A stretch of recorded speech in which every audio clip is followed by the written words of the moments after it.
Hello, my name is Alicia and I have been diagnosed with borderline personality disorder. Today I would like to talk to you about the concept of favorite person. It's not a medical term, so you won't find it in the DSM, but it has been widely used in the BPD community because it can be very helpful for understanding the disorder and understanding ourselves. I have looked at a few definitions and lists online and ended up compiling my own list that reflects my own personal experience, but I really think it might resonate with others too. It is really hard to talk about this topic, but I have come up with some solutions that I would like to share with you. So here we go. What is a favorite person? Number one, it's the person who can make or break my day. My mood often largely depends on whether they pay enough attention to me, whether they answer my texts, whether they tell me the things that I need to hear from them. That could be I love yous, or just telling me that I'm fun to be around, that I'm an interesting person, that I'm a good person and I deserve love. Number two, in a way, their opinion is more important to me than my own. Especially when something out of the ordinary happens. I get anxious and I cannot calm down until I get some feedback from them that they approve of my actions or that they at least find them acceptable. Number three, I think about the person constantly. So much so that it stops me from being able to concentrate on my work or my hobbies, reading, socializing, anything really. In a way, I feel okay only when I'm with the favorite person. When they're not there, there's a feeling of emptiness and unrealness, as if everything that was going on around me kind of doesn't touch me, if that makes any sense. Number four, I may experience extremes of love and hate for the person. They have to be perfect, and when they do or say something that is not in alignment with my idea of what the perfect friend or the perfect partner should do or say, I can get really angry and actually hate them in that moment. Then, of course, I cool down and go back to idealizing them again. Number five, I change for the favorite person. I might adopt their tastes in music or clothes or their hobbies. My mannerisms and my vocabulary change. And to some extent, that is normal. It's called mirroring. It can be very useful. Some people even teach mirroring to other people to help them be more successful. But like everything else, it's only good when done in moderation. What happens if you take mirroring too far? Changing so that someone else likes you, it works for a while, but really not for long, because being something you're not 24/7 is exhausting, and sooner or later you will end up resenting the person that you have changed for. When that happens, I switch back to the way I was before, and that leaves the favorite person wondering, who is this new person in front of me? Who was that person from before? Which one of them is real? Is the person from before ever coming back? Or are they gone forever? Trust can be broken beyond repair when that happens. And that is why I have decided to keep it to an absolute minimum. I try to check in with myself as often as possible to see which wishes and impulses come from me and which come from my desire to be liked. Number six, I am mortified by the idea of losing the favorite person because I feel like without them, life will have no meaning.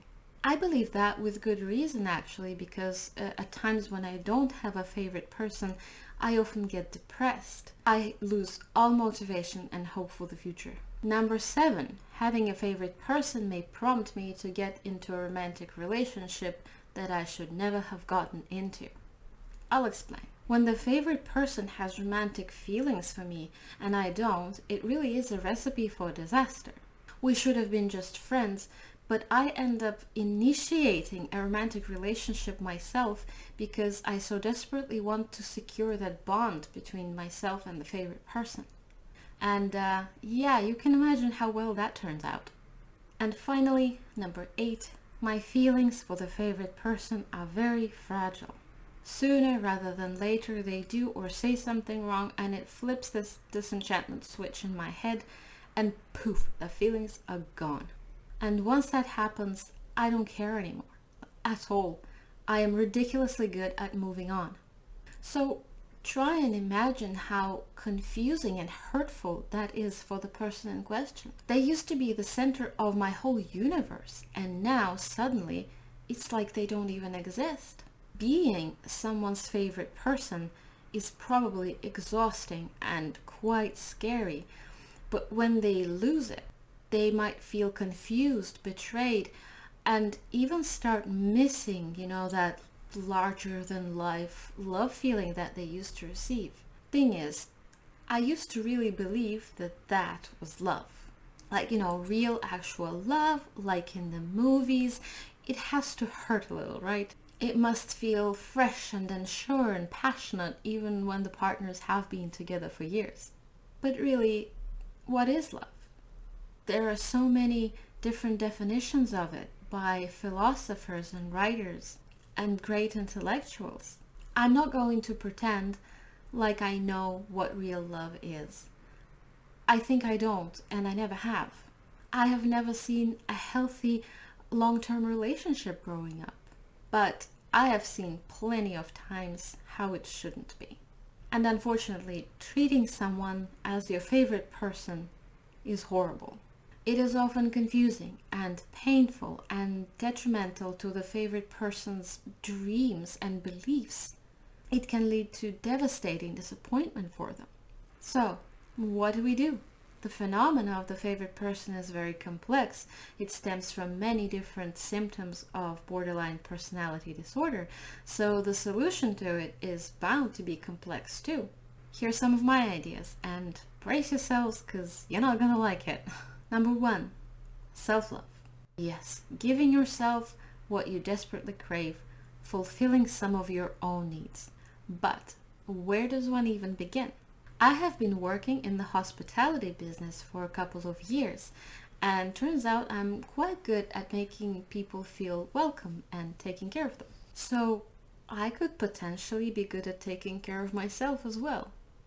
I don't love myself yet, but I don't love the guests of our hotel either.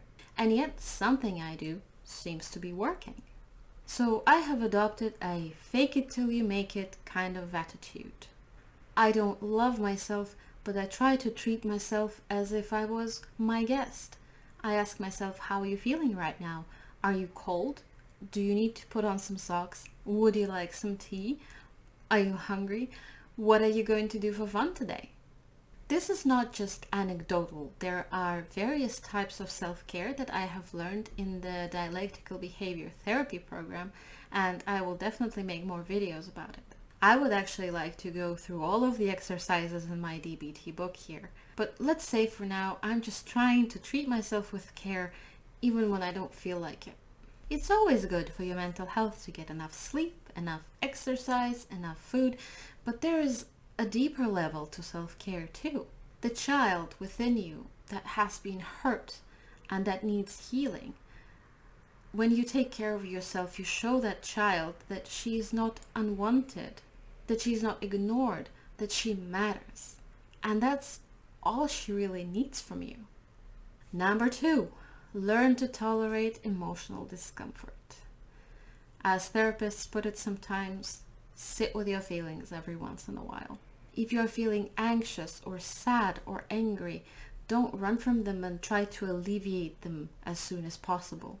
They are part of life. They are here for a reason. Only if you're not afraid of your feelings will they be able to convey to you the message that they are here for, because that's what feelings are really. They are messengers. Number 3, learn to accept ambiguity in others and in yourself. Imagine you went to a store and you bought a box of paints.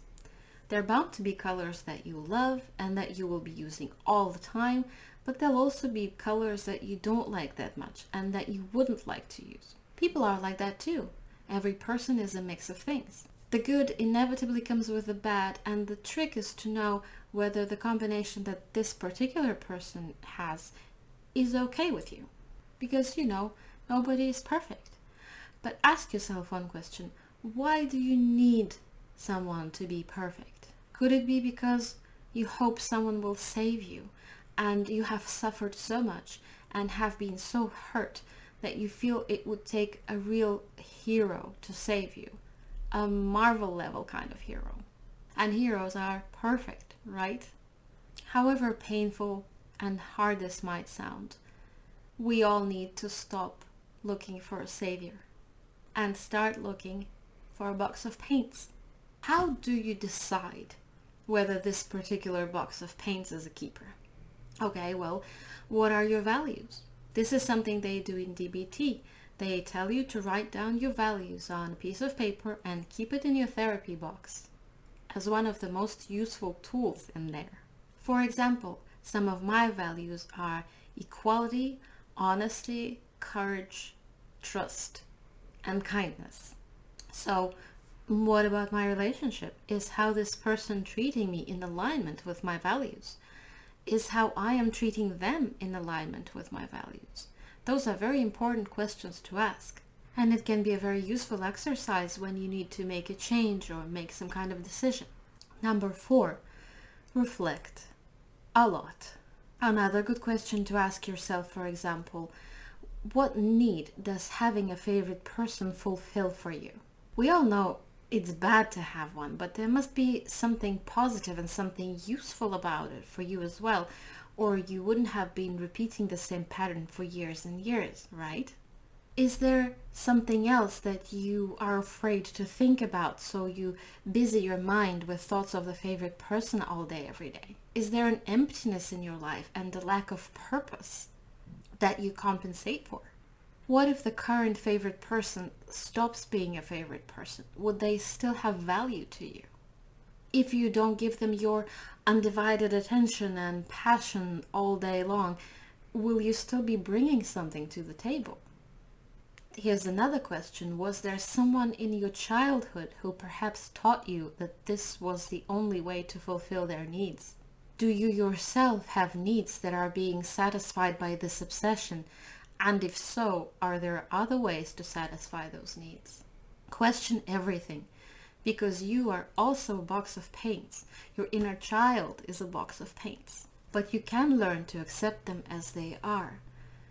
That is a bit of a radical acceptance territory, accepting situations and people as they are. And doing this, accepting someone the way they are, is a great gift. Gifted to the people that you love and to yourself. And try using those colors that you don't like, because when you do that, you might end up learning something you wouldn't have learned otherwise and creating something that could not have existed without them. And finally, number 5, invest in your own future. Find things that you enjoy doing just for yourself.